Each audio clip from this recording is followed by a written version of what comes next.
Significant digits, the bane of almost, well, not really almost, but a lot of people really hate significant figures because, it's like an added inconvenience to make something purely difficult for the sake of it. But it's not really like inconvenient because significant figures are a bit important in a lot of fields in science. Like, there's a point in being accurate in our measurements, guys. So this video is mostly for the people that already know the rules and just want to have a really neat shortcut. And even for those that aren't really familiar much with the significant figures, you can just watch this video and hope for the best that you'll learn something.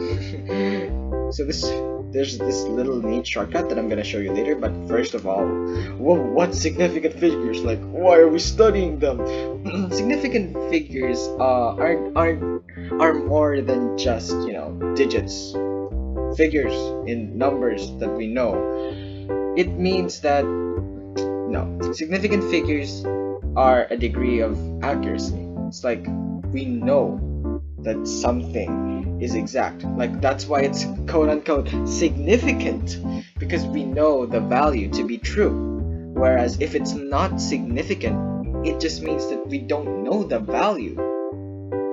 So the main point of significant figures is to provide a platform or to have some form of convention that we all use in order to display data, measurements, and the like in a very concrete and precise manner.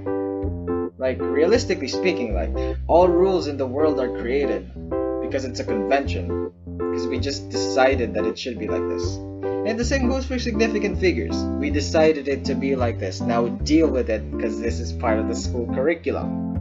So here's the shortcut.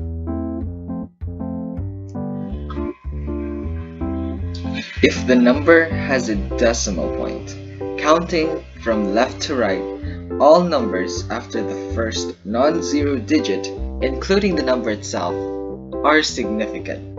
So it's a mouthful. Like, you don't really understand what I'm throwing at your face right now with all these text, symbols, and letters. But let's head on to this to actually show you what it means. So counting from left to right.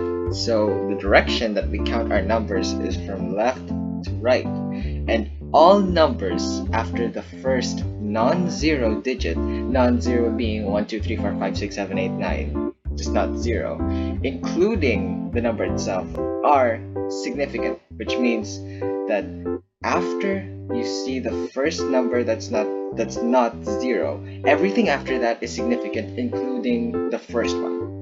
So let's take a look at 420 with a decimal point. So even if it doesn't have any zero, this is still considered as a decimal point.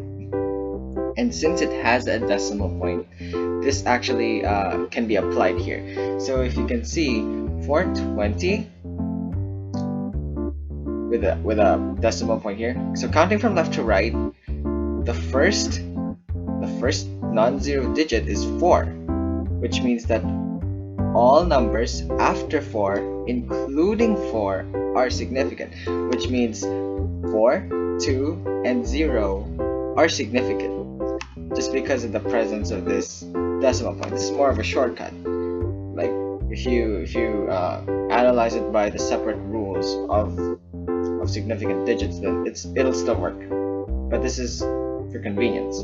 So on a much more like practical note, 0.04 and 1. So 0, it's not really significant. It's non-zero. And another 0, it's also not significant. But 4 is non-zero, which means it's significant. And everything after 4 is significant, and the only digit after 4 or number after 4 is 1. So we have 1 and 2 significant digits.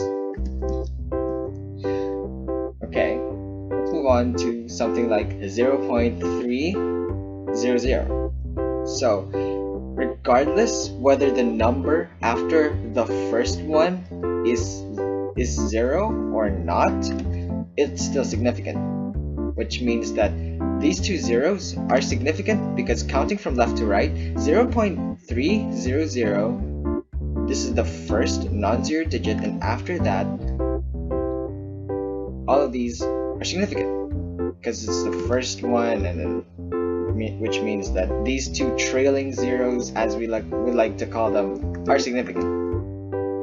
So let's add an arbitrary example to show you all that I'm just winging this and not following a script, to make sure that we're all comfortable with using this system. Like, say 5.700, 5.700. It's not 5.700. It's just wrong. So 1, 2, 3, 4 digits. Counting from left to right, the first non-zero digit is 5, which means every digit after 5 is a significant digit. So 1, 2, 3, 4. Let's try another one. Say I have 0.40005. So we have 1, 2, 3, 4, 5, 6 digits, and after we see the first non-zero digit from left to right, 0, this is 0, 4 is not 0 or non-zero, therefore everything after 4, including 4, is significant, including these 3 zeros.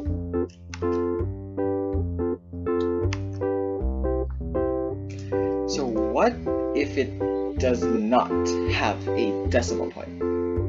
So counting from right to left, all numbers after the first non-zero digit, including the number itself, are significant. We really just switched from left to right to left.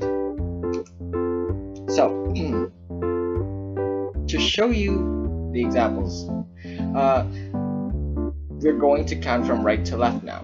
Like earlier, we started from left to right, now it's right to left. It's not going to be any more confusing here. So let's try 40,100. So from left to right, from right to left, we have 1, 2, 3, 4, 5 digits. The first non-zero digit is 1, which means everything after 1, including 1 itself, is significant. So these 3 digits are significant, so there are only 3 significant figures.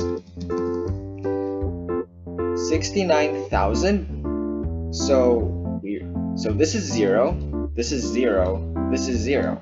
So these are not significant because the first non-zero digit appears in the thousands place. I forgot what it's called, but yeah, the thousands place. So everything after 9, including 9, is significant. So there are only 2 significant figures here, and this is only applicable if there aren't any decimal dots. Like if there's like this, then we have to look at it from left to right, and if it does have if it has a decimal dot, then it has 1, 2, 3, 4, 5 significant figures. But because it doesn't have any decimal, it's just 3. Even if it looks like this ridiculous, like 1, 2, 3, 4, 5, 6, 7, 5,000,001, when you see a 1 here, it's not 0 because we're counting from right to left. It automatically means that everything in between, everything after 1 is significant. So there are 1, 2, 3, 4, 5, 6, 7 significant figures. Okay, let's try an arbitrary example. 30,210. So from right to left, the first non-zero digit is 1, and everything after 1, including 1, is a significant digit. So 1, 2, 3, 4. There are 4 significant figures there. Let's try 531. The first non-zero digit is 1, and everything after 1 is significant. So there are three significant figures. So here's one of the common misconceptions about like significant figures. What's the difference between 420 with a decimal dot, and 420.00? I mean, yeah, in here you can see that it has like two sig figs, and here we have, since it has a decimal dot, 1, 2, 3 sig figs, and here is 1, 2, 3, 4, 5 sig figs. It's not just about, you know, the number of digits that we know.